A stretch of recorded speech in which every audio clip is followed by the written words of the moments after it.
Welcome to Blizzard Fire. We hope this video helps fire up your solution. In this video, I will explain how to make pork pickle. To begin, let's gather our essential ingredients. You will need 1 kilogram of boneless pork, cut into 1-inch cubes.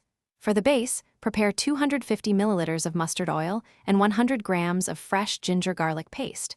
We'll also use 50 grams of vibrant red chili powder and 20 grams of turmeric powder. Don't forget whole spices such as mustard seeds, fenugreek seeds, and cumin seeds for that authentic flavor. Next, we focus on preparing the pork itself.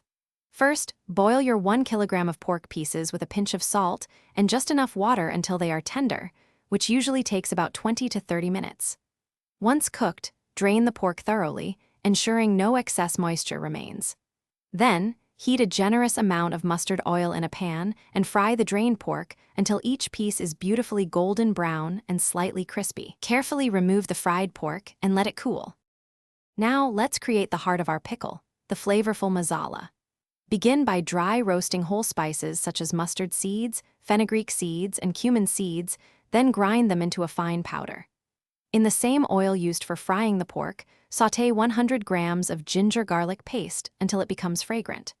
Then, incorporate 50 grams of red chili powder, 20 grams of turmeric, and your freshly ground spice mix. Cook this aromatic masala on low heat for about 5 to 7 minutes, stirring constantly.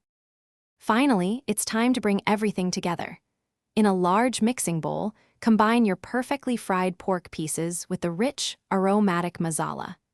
Add about 100 milliliters of vinegar and adjust the salt to your preference. This is crucial for preservation. Mix everything thoroughly, ensuring every piece of pork is beautifully coated with the vibrant spices. Transfer your delicious pork pickle into sterilized glass jars and allow it to mature for at least 3 days before enjoying its full, robust flavor. Thanks for watching. If you found this helpful, don't forget to like and subscribe.